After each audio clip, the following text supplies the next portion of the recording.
Bismillahirrahmanirrahim. Assalamualaikum warahmatullahi wabarakatuh. Alhamdulillahil qail fi kitabihil karim wa huwa asdaqul qailin.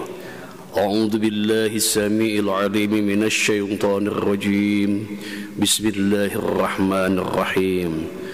Subhanaka la ilma lana illa ma 'allamtana innaka antal alimul hakim.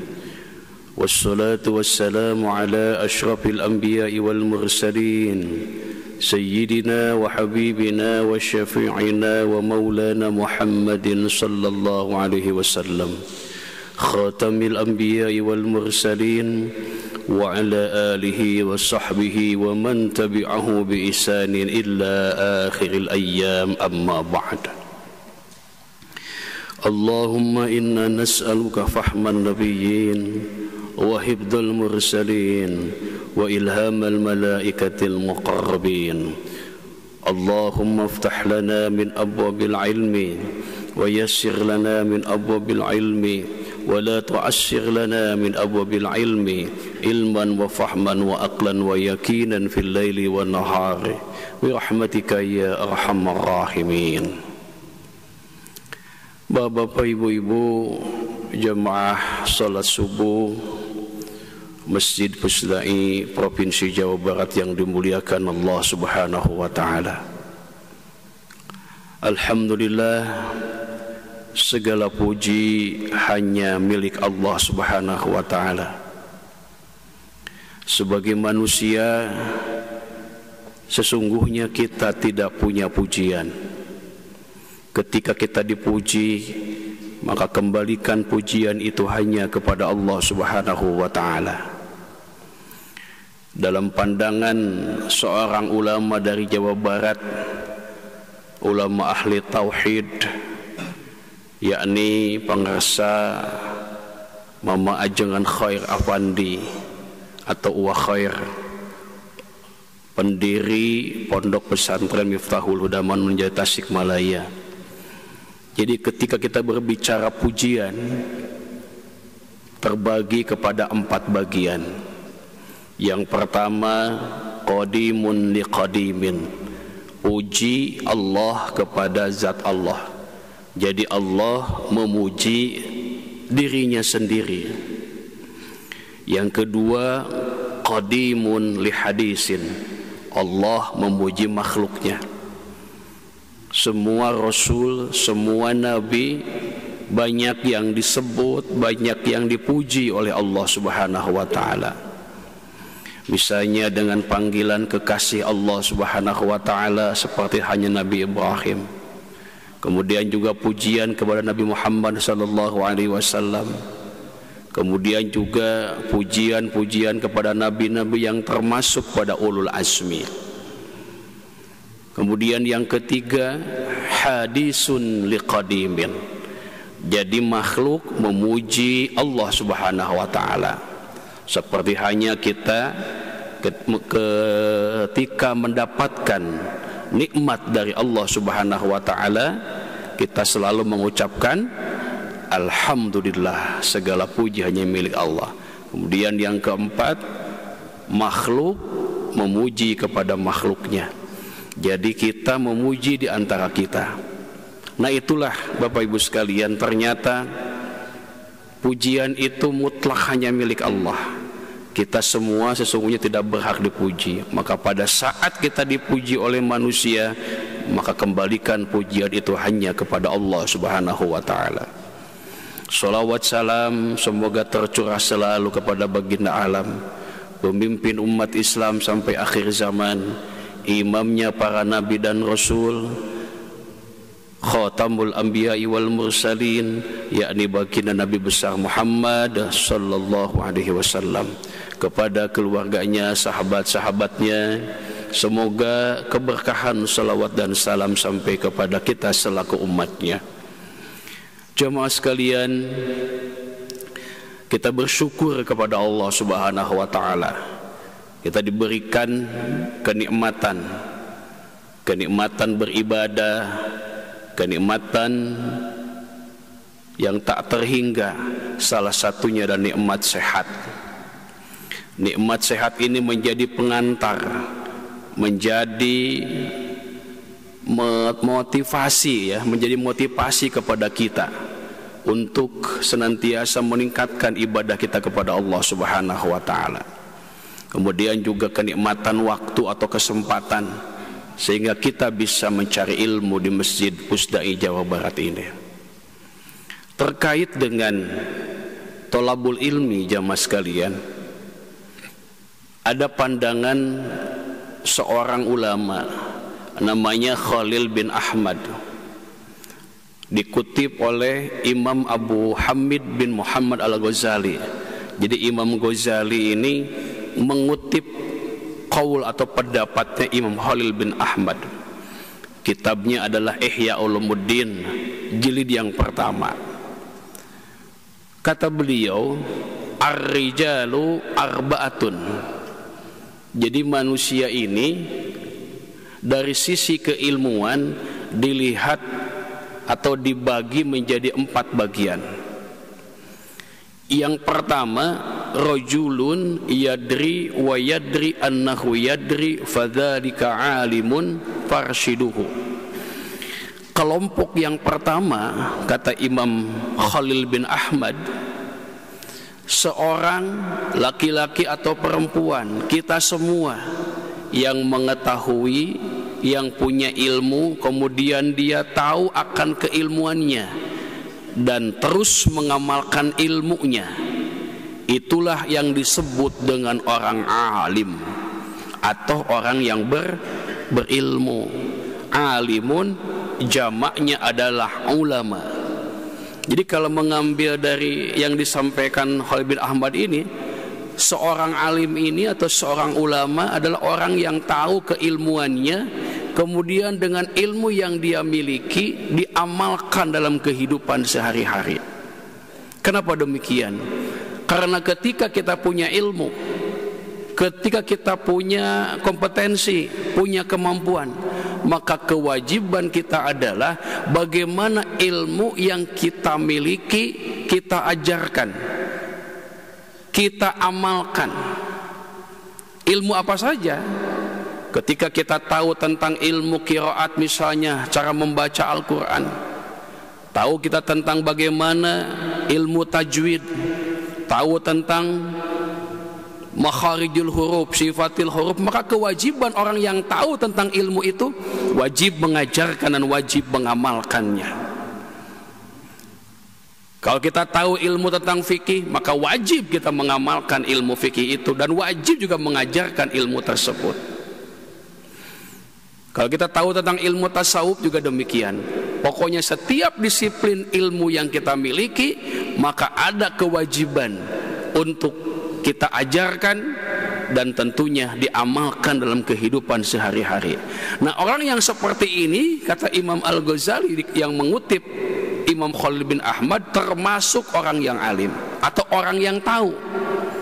Karena dia tahu ilmunya, kemudian dia mengamalkan ilmunya. Orang yang berilmu, dalam surah Al-Mujadalah Allah Subhanahu wa taala berfirman, A'udzu billahi minasyaitonir rajim. Bismillahirrahmanirrahim. Yarfa'illahu allazina amanu minkum walladzina utul ilma darajat. Allah Subhanahu wa taala akan mengangkat orang-orang yang beriman dan orang yang berilmu ke derajat yang tinggi. Jadi Bapak Ibu sekalian, kalau kita ingin diangkat derajatnya oleh Allah, diberikan posisi yang bagus, diberikan jabatan yang bagus, maka jadilah orang yang beriman dan orang yang berilmu. Iman, ilmu itu kan dua-duanya harus saling berhubungan. Orang yang beriman dia harus berilmu. Orang yang berilmu harus dilandasi keilmuannya dengan keimanan. Jadi kalau dua ini kita gabungkan, maka Allah akan mengangkat derajat kita. Nah, ketika kita sudah punya dua hal ini, iman, ilmu, maka farshiduhu, berilah petunjuk berilah ajaran kepada orang-orang di sekitar kita. Nah, itu kelompok yang pertama. Ini kelompok ideal. Semua kita ingin menjadi orang yang berilmu, menguasai satu bidang. Silakan, berarti namanya spesialis gitu. Menguasai bidang politik, lanjutkan. Menguasai bidang ekonomi, menguasai bidang fisika, kimia, geografi, sosiologi, silakan amalkan ilmu itu. Kemudian yang kedua, manusia itu dari sisi keilmuan rajulun la yadri wa yadri annahu la yadri fadzalika naimun fa ayqazuhu. Ada orang, Bapak Ibu, yang punya ilmu. Nah, ini yang punya ilmu nih, tetapi dia tidak sadar keilmuannya dan tidak mengamalkan ilmunya. Kita punya ilmu, tapi kita tidak mau mengamalkan ilmunya, tidak mau mengajarkan ilmunya. Nah, orang seperti ini seperti orang yang sedang tidur. Maka kalau orang yang tidur, fa'aiqazuhu, bangunkan, ingatkan. Jadi kalau di antara kita ada yang punya ilmu, kemudian dia tidak mau mengajarkan, tidak mau mengamalkan ilmunya, ingatkan oleh kita, nasihati oleh kita, bangunkan. Jangan sampai ilmu yang dia miliki tidak diajarkan dan tidak diamalkan. Jadi yang kedua ini punya ilmu, tetapi dia tidak mau mengajarkan ilmunya seperti orang yang tidur. Maka orang yang tidur itu harus dibangunkan. Kemudian yang ketiga, Bapak Ibu sekalian, rajulun la yadri wa yadri annahu la yadri fadzalika mustarsyidun farshiduhu. Seseorang yang tidak punya ilmu, nah kemudian dia tahu bahwa dia tidak punya ilmu, maka itulah orang yang mendapatkan petunjuk, berilah petunjuk. Bapak Ibu sekalian, pada dasarnya kita kan ketika lahir ini kan tidak tahu apa-apa, ya kan? Kita nggak ngerti apa-apa, tapi kemudian diberikan ajaran, diberikan ilmu, diberikan pengetahuan oleh orang tua kita. Apa coba buktinya? Awalnya kita nggak bisa bicara, diajari oleh orang tua kita bicara. Tidak bisa berjalan, diajari supaya kita bisa berjalan. Itu ilmu. Pun juga sama, bahwa semua kita ini pada dasarnya diberikan perintah, diberikan kewajiban untuk mencari ilmu. Bahkan kewajiban mencari ilmu ini kan dari mulai kita digendong sama ibu kita atau bapak kita sampai ke liang lahat. Utlubul ilma minal mahdi ilal lahdi. Carilah ilmu dari mulai kita digendong sampai ke liang lahat.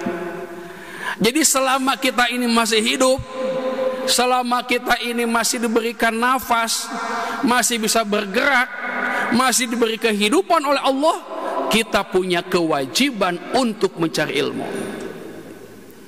Selesai kita mencari ilmu, kalau sudah dipanggil oleh Allah Subhanahu wa ta'ala, maka kalau kita lihat beberapa hadis menunjukkan thalabul ilmi faridatun ala kulli muslimin wa muslimatin. Mencari ilmu itu hukumnya faridah. Apa itu faridah? Jadi kata bahasa Arab lebih dari wajib. Jadi wajibun ala wajib, wajib di atas wajib, itu namanya faridah.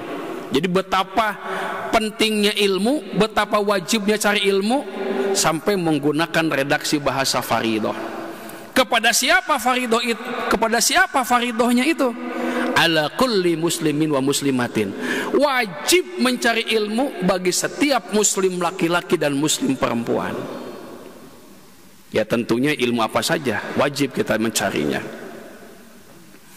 Dalam hadis lain, baginda Rasul bersabda, kun aliman au muta'alliman au mustami'an au muhibban fala takun khamisan fatahlak. Jadilah engkau orang alim,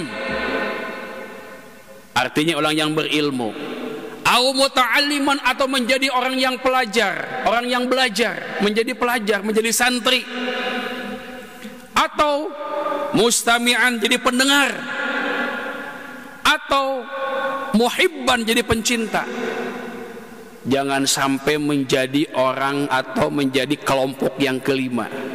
Jadi kiai tidak, jadi ajengan tidak, jadi santri juga tidak, pendengar juga tidak, pecinta juga tidak. Maka kalau tidak jadi apa-apa, patahlak, kamu akan celaka. Bapak Ibu, dalam istilah Sunda itu kan ada orang yang disebut, ada dua istilah ya, bodo alewoh, aya bodo kak totoloyo, kan gitunya.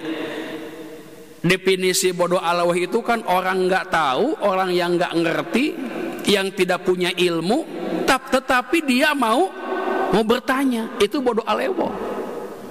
Kita kalau tidak tahu nanya.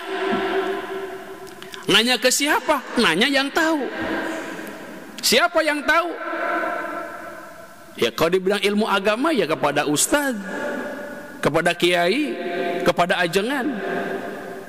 Jangan sampai kita ini Bapak Ibu sekalian belajar agama. Nah ini, belajar agama hanya mengandalkan dari media sosial. Walaupun tidak salah, dua-duanya kita gabungkan. Belajar agama melalui guru kita, itu apa faidahnya, keutamaannya? Kita akan punya sanad ilmu yang jelas. Bapak Ibu saya tanya, kita bisa ngaji, kita bisa baca, kalau dulu dibahasakannya begini, urang tiasa alip-alipan tisaha. Bapak Ibu, di guru ngaji nyapanya? Di guru ngaji kan? Bisa baca alif, ba, ta, sa, jim, ha, kha, dal, za, ro, ja, sin, shin, sod, do, to, zo, ain, rin, pe, kof, kap, lam, mim, nun, wau, ha, lam, alif, hamzah. Iya. Itu dari siapa yang mengajari? Oh, ustadz yang di kampung, yang di lembur. Orang ngaji harita di luhureun naon? Luhureun balong, di tajuk. Tapi itu bermanfaat. Kita punya guru, guru kita punya guru. Gurunya guru kita punya guru lagi. Itulah yang disebut dengan sanad ilmu. Dalam bahasa akademik punya referensi yang jelas. Nah itulah yang harusnya begitu. Jadi kalau kita belajar dengan guru enak. Ada yang membimbing, ada yang mengajarkan. Di saat salah ada yang meluruskan. Tapi kalau kita belajar hanya cukup dari media sosial, cukup dari YouTube, cukup dari Instagram, ya, cukup hanya lihat dari postingan-postingan orang, itu tidak salah, tapi masih kurang. Jadi berarti kolaborasi dua-duanya. Iya, melalui guru kita, melalui kiai kita, dan juga melalui media sosial. Nah, seperti itulah seharusnya digabungkan. Jadi kalau dalam bahasa para ulama ada kaidah yang mengatakan al-muhafazatu ala qadimi shalih wal akhdu bil jadidil aslah. Melestarikan konsep yang lama tapi kita menggali, berinovasi, mencari terobosan-terobosan, mencari metodologi yang bagus, kan gitu. Jadi ngaji-ngaji dulu ini seharusnya masih dipertahankan. Bapak Ibu, saya di masjid itu ya, setiap ba'da subuh apalagi Ramadan itu saya baca kitab ala pesantren. Pernah menamatkan kitab Arba'in An-Nawawiyah. Jadi kitab hadis Arba'in ya. Pernah menamatkan namanya kitab Tankihul Qaul. Sekarang saya lagi membahas kitab Tijan Ad-Darari yang ditulis oleh Syekh Ibrahim bin Muhammad Al-Bajuri, yang syarahnya itu ditulis oleh Syekh Muhammad bin Umar An-Nawawi Al-Jawi Al-Bantani atau Syekh Umar An-Nawawi atau Syekh Nawawi. Kenapa itu dipertahankan? Karena disitulah hazanah keilmuan, Bapak Ibu. Itu masih asli, itu masih original. Jadi kalau kita membaca literasi, membaca kitab-kitab kuning, bahasa orang menaon Arab gundul, Pak, Arab gundul, dengan cara kita melogat, itu masih menarik sebetulnya. Tinggal bagaimana berinovasi, mengembangkan supaya lebih modern. Ulama sudah menyusun kitabnya, sudah menulis karyanya, sudah menuangkan pemikirannya. Kita tinggal menggali ilmu itu.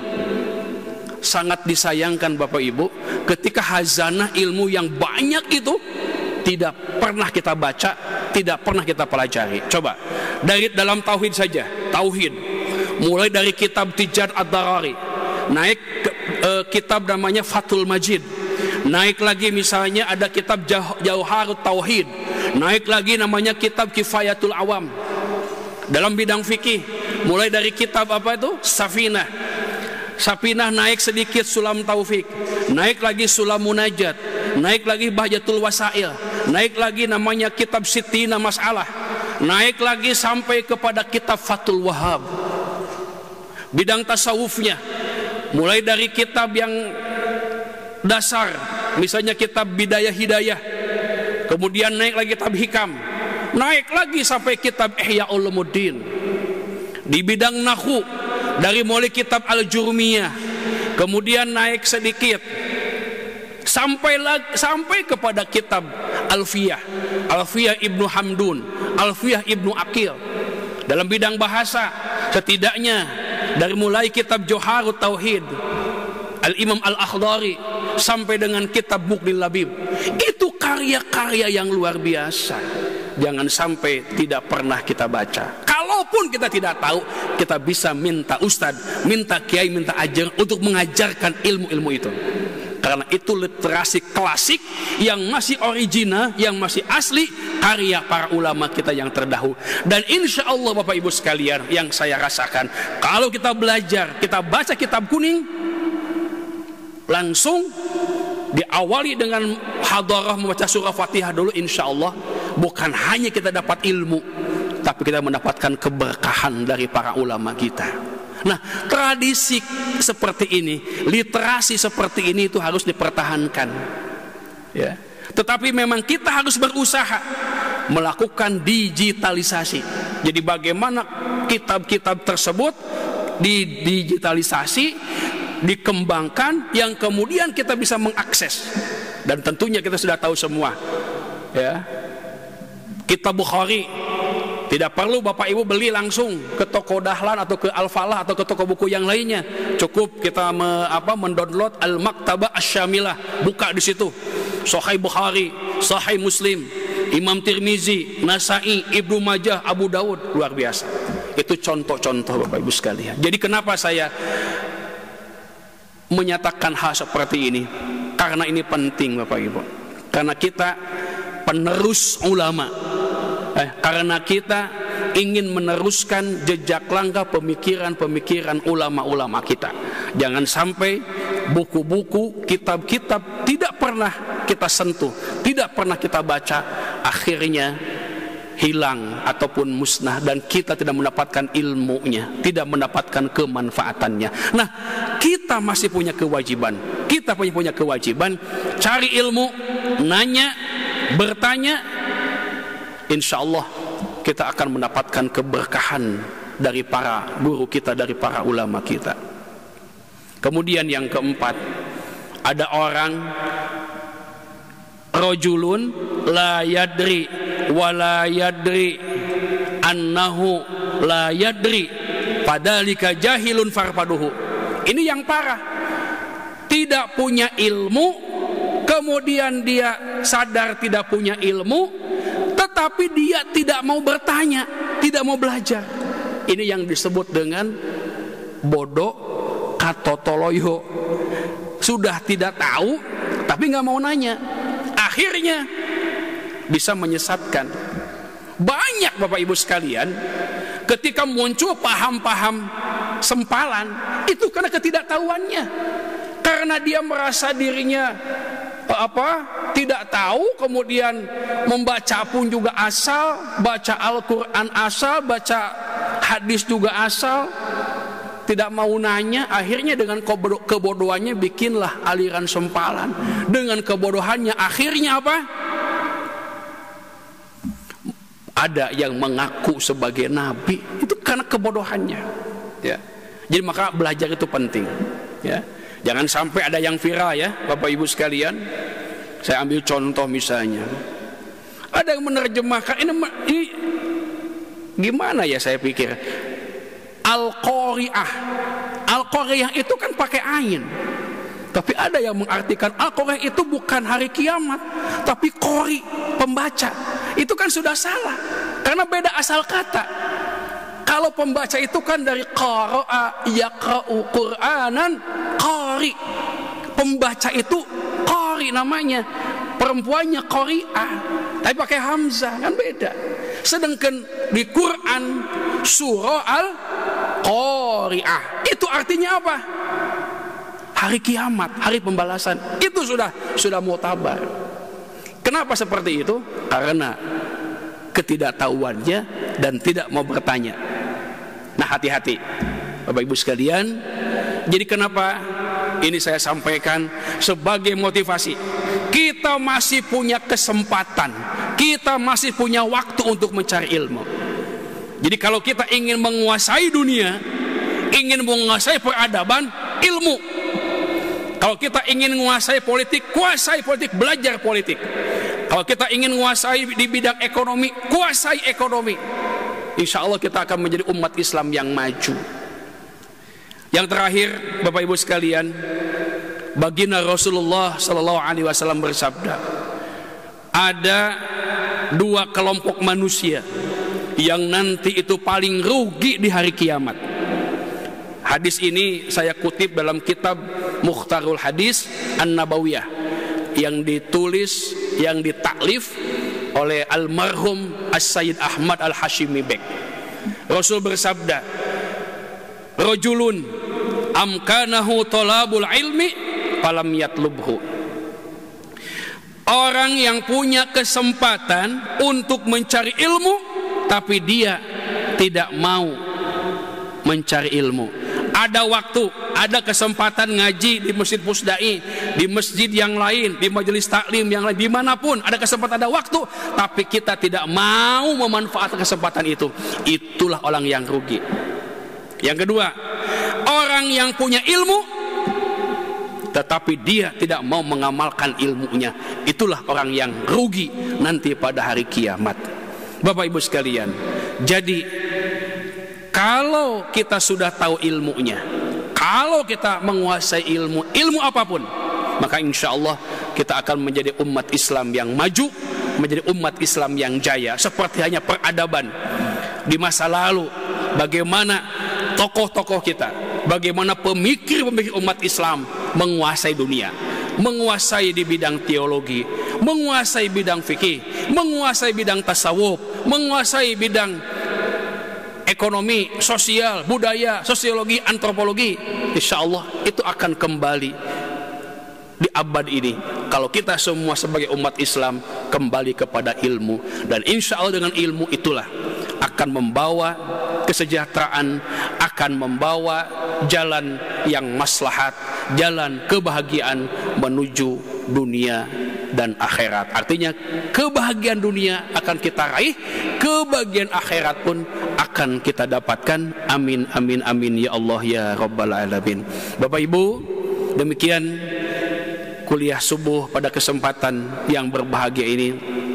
Semoga di pertengahan Ramadan ini, di 15 hari ke depan, ya sudah nisfu Ramadan, semakin meningkat ibadah kita kepada Allah Subhanahu wa taala.